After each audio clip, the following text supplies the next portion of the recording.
feels great.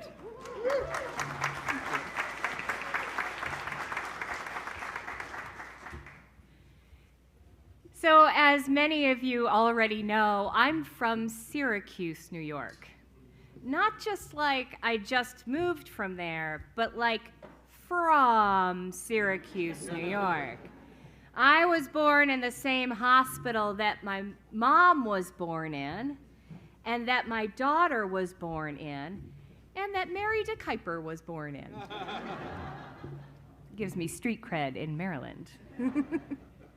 Syracuse has a little nickname, you know, like Baltimore is known as the Charm City. Syracuse is the Salt City. So kind of a no-brainer to go from Salt City to Charm City, right? And one of the things that Syracuse is known for, one of its kind of culinary delights, is something called salt potatoes, where they cook these little tiny potatoes in salt water or brine. Apparently, brine is salt water, but like high octane. You cook them in the salt, and then you scoop them out and put butter on them.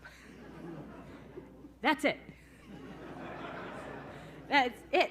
I've just given you the recipe for salt potatoes. Any special salt? No, the white kind. And I have a friend that moved to Syracuse who's a really great cook, and she finally got up the nerve to say to this Syracusan, okay, so what's up with salt potatoes? And I was like, they're salty potatoes, and then you put butter on them. And she goes, I know, but the rest of the world just calls that, like, potatoes. And I said, yeah, it's true. She said, I can't tell you the number of people who come up to me and say, yeah, but you haven't had salt potatoes until you've had my mom's salt potatoes. She's like, what does she do? Use salt and butter? It's a thing.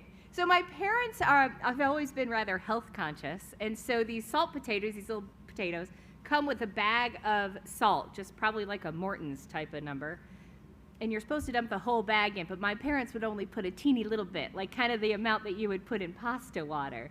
And so I think I was double digits years old before I realized people went to the store to buy salt. We always just had these little bags. And then they would put on top of the salt potatoes whatever kind of margarine or butter seemed healthy at the time. Like, I can't believe it's not butter, something like that. So there's the culinary delight of salt potatoes. And so, as naturally as one does, we shift from salt potatoes to the gospel lesson for today, where Jesus says, you are the salt of the earth. And it's interesting because salt is both ordinary and extraordinary, isn't it? It comes for free with those little potatoes. It's ordinary. It's like the first spice you think of on a spice rack. It's kind of there. It's on all the tables. We live in a world of wealth.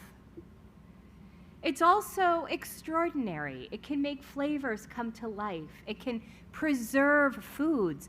It can make roads not dangerous. Or is that a Syracuse thing? Okay. It's horrible for the cars, except it's good when they don't crash. Salt is also a symbol of covenant and a symbol of hospitality. Pablo Neruda wrote an ode to salt.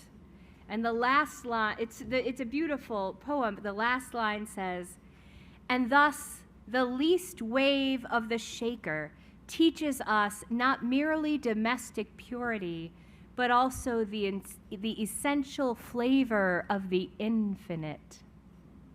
Jesus said, you are the salt of the earth.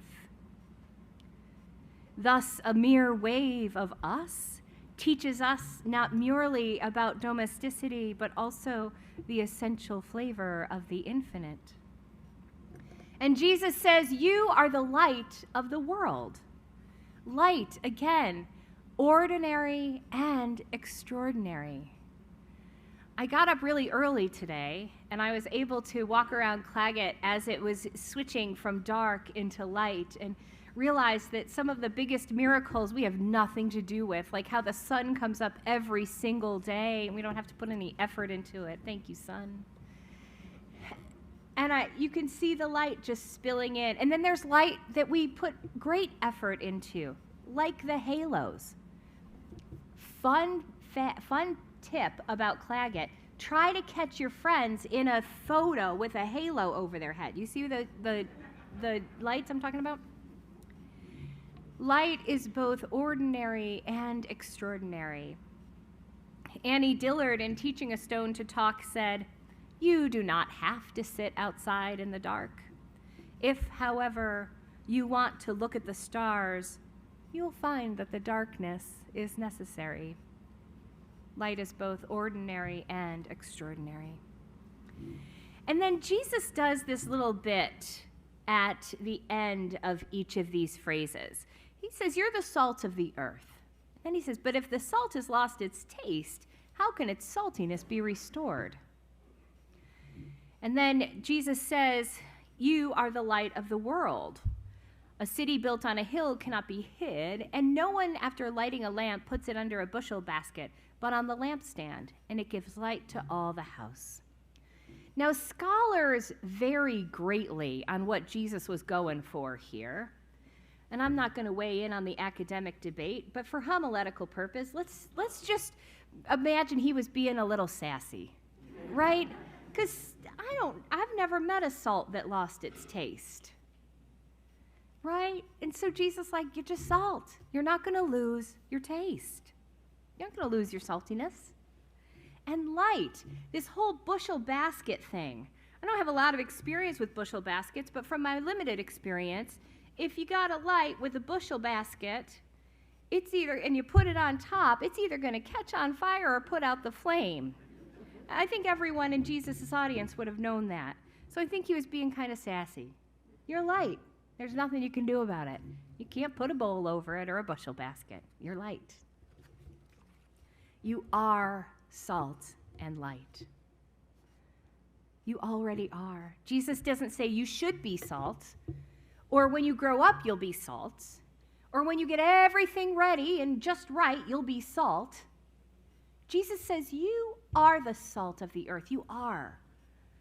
You're not going to be the salt. You're not going to be the salt of the earth once you're thinner, once you have a bigger savings account. You're not going to finally be salt once you finally remember your reusable shopping bags.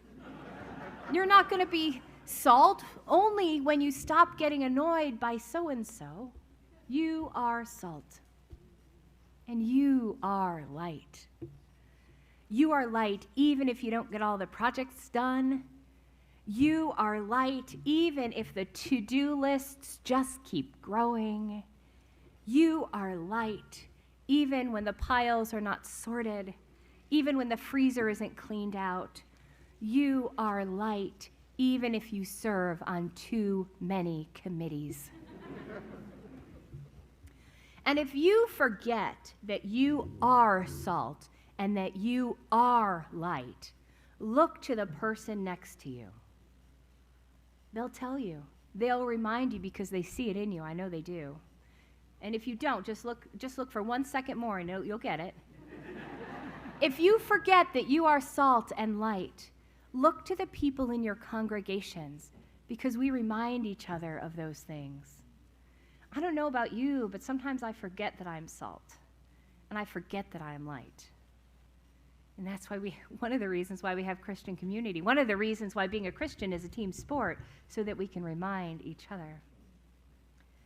And now as Jesus was speaking, he said, you are the salt of the earth, you are the light of the world. And even if I knew Greek, which I don't, I took Hebrew, even if I looked it up, which I'm sorry I didn't, I don't know if it's singular or plural, but even if I did know the Greek, you still wouldn't know with Jesus because our scriptures are filled with poetry and metaphor, with symbolism and parables, with simile and hyperbole. So you are the salt of the earth, and you are the light of the world. And what if we turn that gem a bit and look at it from the lens of the plural you? What if we look at it from the collective you? Jesus really loved community, so I don't feel like this is a stretch. Think about your congregation. Think about your community of faith, your home base in God. Maybe it's your school or your ministry, your small group or your Bible study. You are the salt of the earth. You are the light of the world. Or as I hear some people say, y'all are the salt of the earth and y'all are the light of the world. Our congregations here are salt and light. And I know that because if they weren't, you wouldn't be here today. You wouldn't be spending a perfectly lovely rainy day at beautiful Claggett sitting inside. Our congregations are salt and light for our neighborhoods and for the world. They are places where we get to be Christians together in community, where we get to remind each other of the face of Christ. These are places where God transforms lives. Your congregations are salt and light. And one thing I love about this is that salt does its best not when it's stored in a shaker, but when it's poured out and sprinkled. Like Episcopalians, we like to sprinkle it just enough, not too much. Perfect for us. And light shines. That's what light does. That's what you are. That's who you are. That's who your congregations are. And that's what your congregations do. I know because I'm getting to know you and your congregations. And I see it in every single place that I go in this diocese. Thank you for your warm welcome of me. Thank you for welcoming me into your midst. Thank you for all the grace that I've received here, and know that I love you. I love you more than salt potatoes.